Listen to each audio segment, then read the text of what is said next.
Hello, today is March 11th, I believe. I could be wrong, but I believe today is the 11th. And it is 6:16 where I am, p.m. And I just wanted to continue our reading of Born into Captivity and being transparent with you in regards to how this book relates to my life. So let me check and make sure I am on the right date.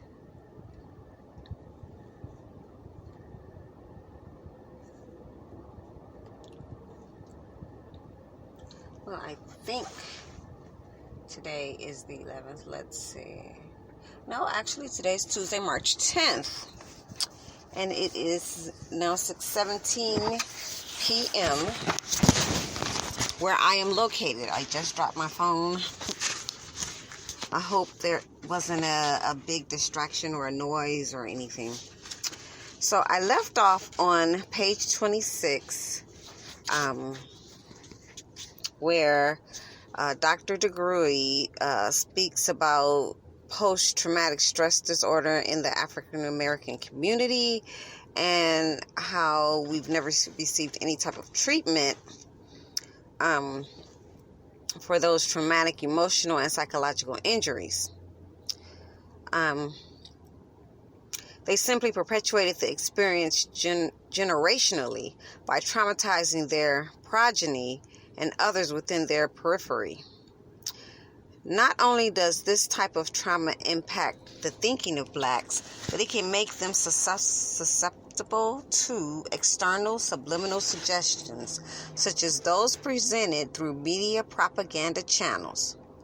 Another element of the human thought process that must be examined when building the case for ascribing cognitive distortions as a contributing factor to the cultural, social, economic, and political dilemmas that plague the black community is cognitive dissonance.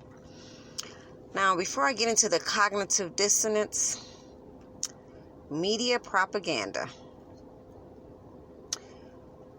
When I was growing up as a teenager or a tween into my teen years, the television was my babysitter, so to speak. I pretty much did nothing but sit in front of the tube and watch what I thought were my favorite shows. Weren't a lot of black shows on at the time. Unless you had cable, you really couldn't see, really couldn't watch shows like The Jeffersons or Good Times or anything that was what's happening or what's happening now. You could not watch those things, those type of shows, those predominantly black cast shows, because they weren't on regular TV, and some of them had, by that time, were syndicated but were no longer actually being recorded any longer. They were just old episodes. They were reruns. So I would watch stuff like Charles in Charge. Well, Charles in Charge, as I think back, did not have one black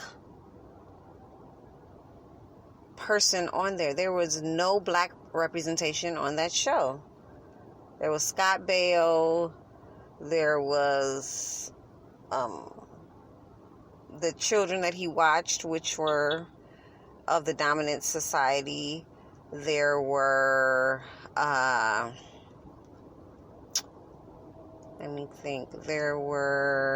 his girlfriends were of the dominant society. The parents were of the dominant society. I don't recall ever seeing an African American on that show. So that goes to show you the type of shows that I was watching. The only show that I think I watched that had a black cast member was it wasn't Give Me a Break.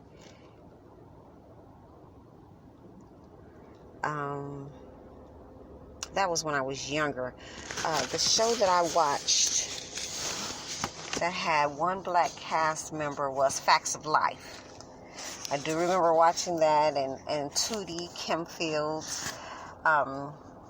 was the black girl of the bunch. And so I remember watching that show. But to make a long story short, I watched a lot of television. So much so to the point where when the shows came on, I could tell you all of the real names of the people the actors and actresses on those shows. Right now, I can only remember like one or two per show, but back then I could recite the whole cast to you, and I could actually sing the I can't remember the word for it, but the song that goes with the title song that goes with the show. I used to be able to tell you that word for word and tell you the cast word for word. But let's get back to our reading. So cognitive dissonance, and we're on page 27. Cognitive dissonance is a term that refers to conflicting attitudes, beliefs, and behaviors that produce varying levels of discomfort, subsequently leading to an alteration in one of the beliefs, attitudes, or behaviors in order to reduce the discomfort and to restore the initial balance. Because blacks function primarily from a perceived reality that is constantly being challenged by newly revealed information, it is within the common framework of human experience and perception for them to experience the discomfort associated with cognitive dissonance. Even when the information that is conflicting with a core belief is positive, it can still meet great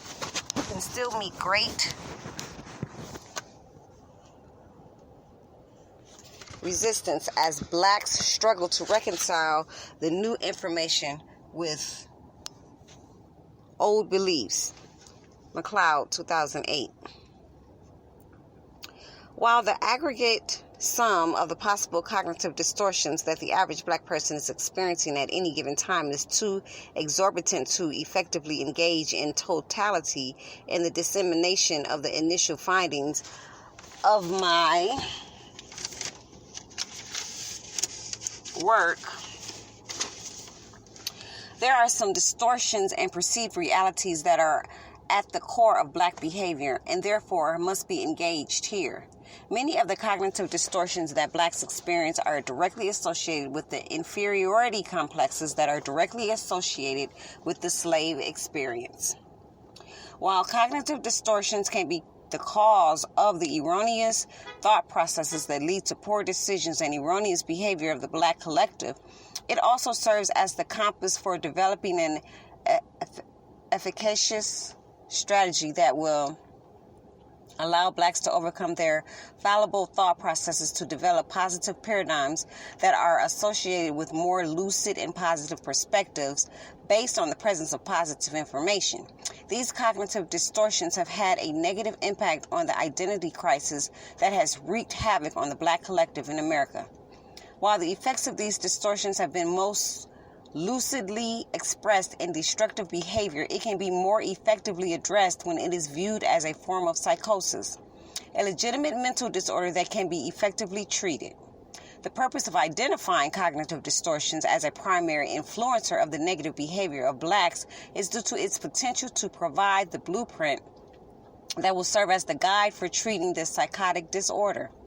It is the initiation of positive cognitive adjustments that will create a massive paradigmatic shift in how the behavior of African Americans is viewed and treated.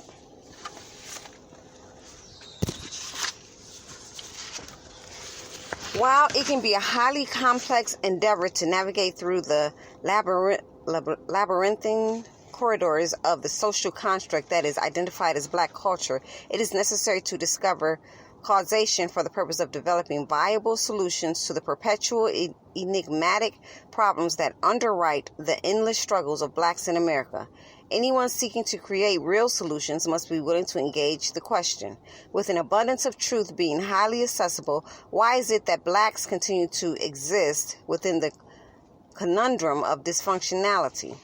While there has been a concerted effort by the U.S. government and mass media to minimize or sanitize the impact of slavery, the fact remains that there were over 300 years of brutal captivity of Africans at the hands of white Americans, and this fact is indisputable. It is the suggestion of several psychologists such as Dr. Naeem Akbar, Dr. Joy DeGruy, Dr.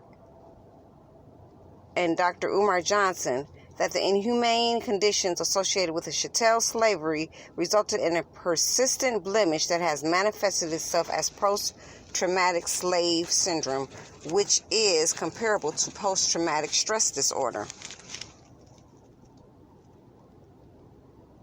This syndrome has had an immense impact on the Black collective in every area of human existence, which includes economics, education, entertainment, labor, law, politics, religion, sex, and war. For any reality to be so pervasive as to interpolate and permeate every area of human activity within a specific group, there must be, by logic and reason, the postulation that something systematic is at play.